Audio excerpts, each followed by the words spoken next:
নমস্কার বন্ধুরা, দিশানা রান্নাঘরে সবাইকে স্বাগত। আশা করছি আপনারা সকলেই ভালো আছেন। আজকে আমরা কলমি শাকের রেসিপি করব, সেই জন্য কলমি শাক তুলতে যাচ্ছি। চলুন তাহলে কলমি শাকটা তুলে নিয়ে আসি। গলু চলে গেছে কলমি শাক তুলতে, ও সবার আগে আগে যাচ্ছে। এই বাঁধের ওপর থেকে কলমি শাকগুলো লাগিয়েছিলাম, দেখুন কত কলমি শাক হয়েছে। এই কলমি শাক যত কাটা হবে তত হবে। ধান বাগানের মধ্যে চলে গেছে, দেখুন বন্ধুরা, ধান বাগানের গুলো তো দারুণ। ওরে বাবা, পড়ে যাচ্ছিলাম আমি এক্ষুনি। কত লম্বা লম্বা দেখুন। এই দেখো ধান বাগানের গুলো, দেখো না এই কলমি শাক। এই ধান বাগানের আগাগুলো কচি সুন্দর, আর পাতাগুলো পোকাও লাগেনি। এই ধানে সার দেয়া হয় সেই জন্য, বলো। এই ধান পাতা খাচ্ছে বাড়ি। ধান খাচ্ছ কেন? ওর গায়ে চোর কাটা দেখো। এই চোর কাটা বাঁচতে আজকে সারা দিন লাগবে আমার। বললাম আসিস না। ধান পাতা খেও না। এত চোর কাটা লাগিয়েছে বাবা, ঘরে গিয়ে সব বাঁচতে হবে। দেখেছো কলমি শাকের ফুল দেখো, ওই ইয়ের মতো শিবের কানের। ওই আগাটা দেখো তোমার সামনে, ওই যে কি সুন্দর। আমার হাতটা ধরছে না। ধান বাগানের থেকে টেনে টেনে নিয়ে আসি।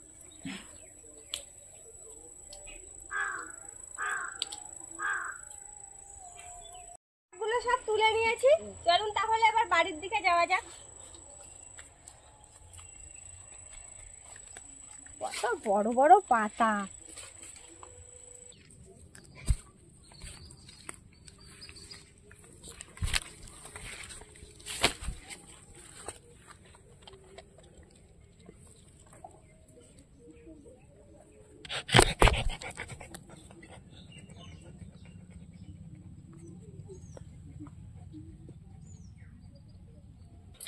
কলমি শাকগুলো তুলে নিয়ে চলে এসেছি, এইবার কেটে নেব।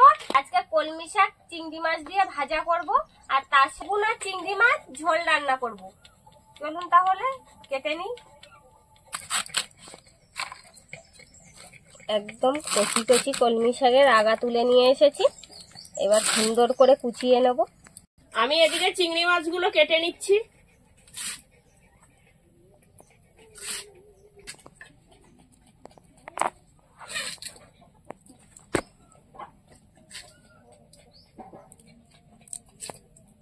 আজকে বাজার থেকে চিংড়ি মাছগুলো এনেছে, একটু ভালোই টাটকা আছে।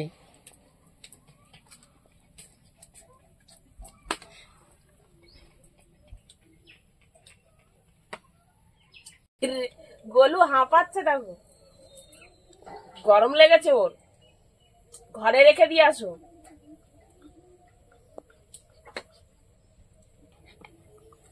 গায়ে চোর কাটা লাগিয়ে নিয়ে এসেছে। জল খেয়েছো? জল খেয়েছো? ওই তো জলের বাটি, জল খেয়ে নাও, জল খেয়ে নাও। ওই যে জল। জল খাবে না গলু বেটা? জল খাবে না? যাও যাও যাও।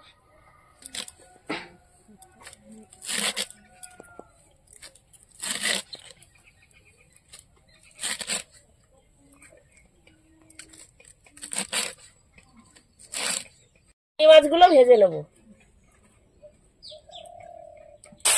দুটো তরকারি চিংড়ি মাছ একসঙ্গে ভেজে নিচ্ছি, লবণ হলুদ দিয়ে।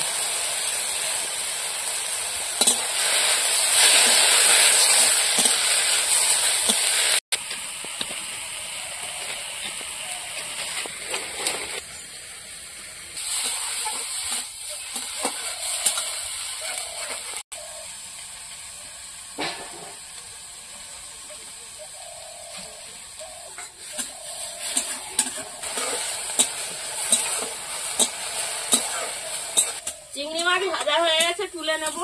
বেশি ভাজবো না, শক্ত হয়ে যাবে। চিংড়ি মাছটা শক্ত হয়ে গেলে খেতেও তত একটা ভালো লাগে না।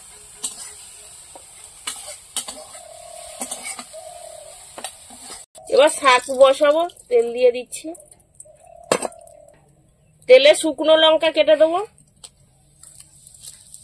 শাকের মধ্যে শুকনো লঙ্কা দিলে খেতে খুব ভালো হয়।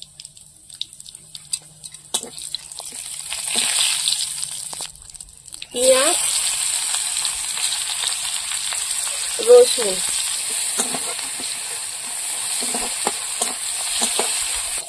পেঁয়াজটা লাল হয়ে গেছে, এবার শাক দিয়ে দেবো।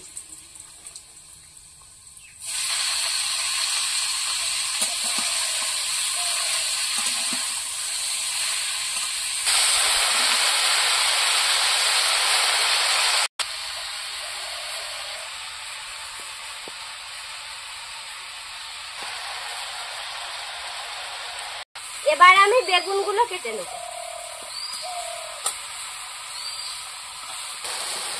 লবণ,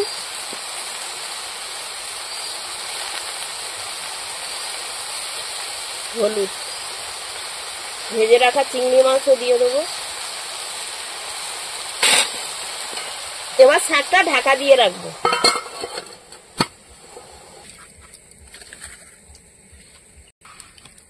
পরিও ঘুমিয়ে পড়েছে। ঠান্ডা মাটিতে ঘুমিয়েছে, দেখো কিভাবে।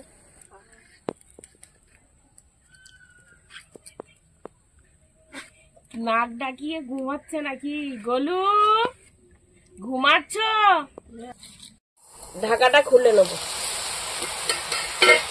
দেখুন শাক কমে গেছে একদম, লবণ দিয়ে রেখেছিলাম তো, শাকে লবণ দিলেই কমে যাবে, জোরে একটুখানি হয়ে যাবে। এবার এইভাবে নাড়াচাড়া দিয়ে দিয়ে শাকটা ভাজা করে নেব, আর ঢাকা দেবো না।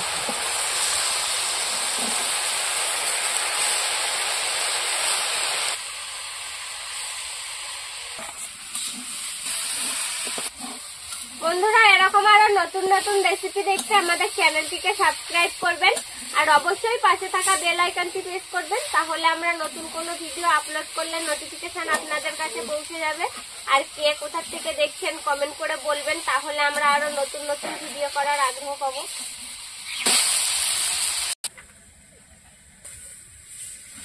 শাকটা ভাজা হয়ে গেছে, তুলে নেবো।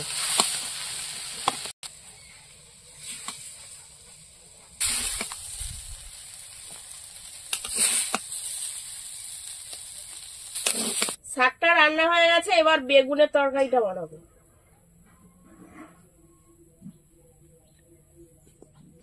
তেজপাতা, পাঁচফোড়ন,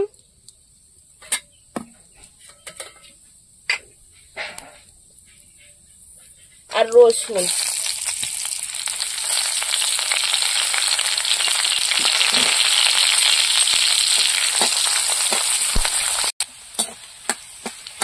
রসুনটা লাল করে ভেজে নিয়েছি, এবার বেগুনগুলো দিয়ে দেবো।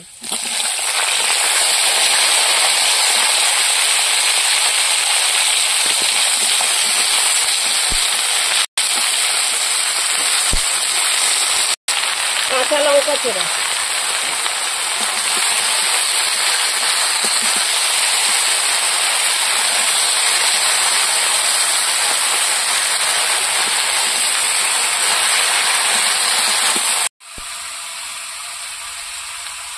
বেগুনে লবণ হলুদ দিয়ে দেবো।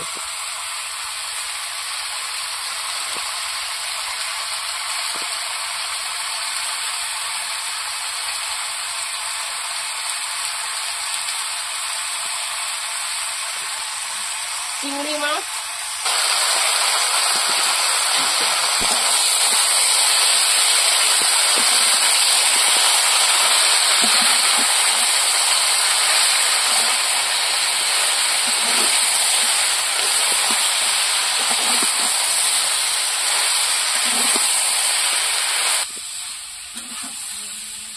গোলু আজকে বেগুন চিংড়ি দিয়ে ভাত খাবে। গোলু, হ্যাঁ না মুরগির ঠ্যাং খাবে? মুরগির ঠ্যাং আমার সেদ্ধ করতে হবে।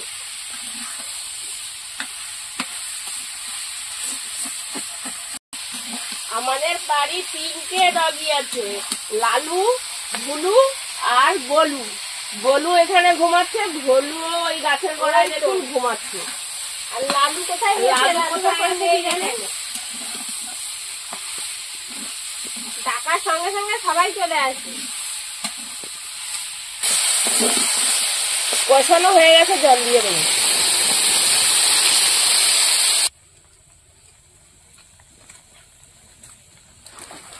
বেগুন তরকারিতে একটু গুঁড়ো লঙ্কা দিয়ে দেবো।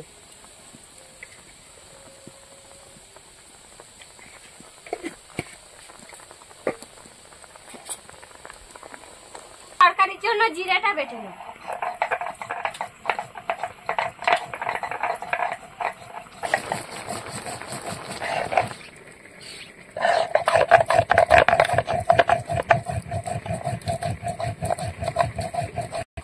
জিরে বাটা হয়ে গিয়েছে, এবার তরকারির মধ্যে দিয়ে দেবো।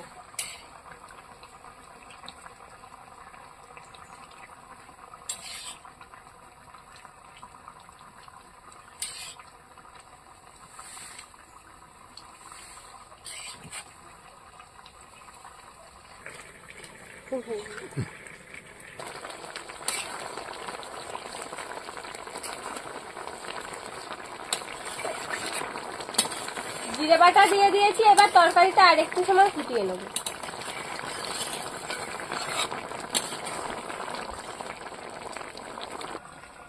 আপনারাও বাড়িতে এইভাবে তৈরি করবেন। আর আমাদের আজকের ভিডিওটি শেষ পর্যন্ত দেখার জন্য ধন্যবাদ। ভালো লাগলে লাইক কমেন্ট শেয়ার করবেন। আবার ফিরে আসবো নতুন একটা রেসিপি নিয়ে। সবাই ভালো থাকবেন, সুস্থ থাকবেন। হয়ে গেছে, নামিয়ে নাও।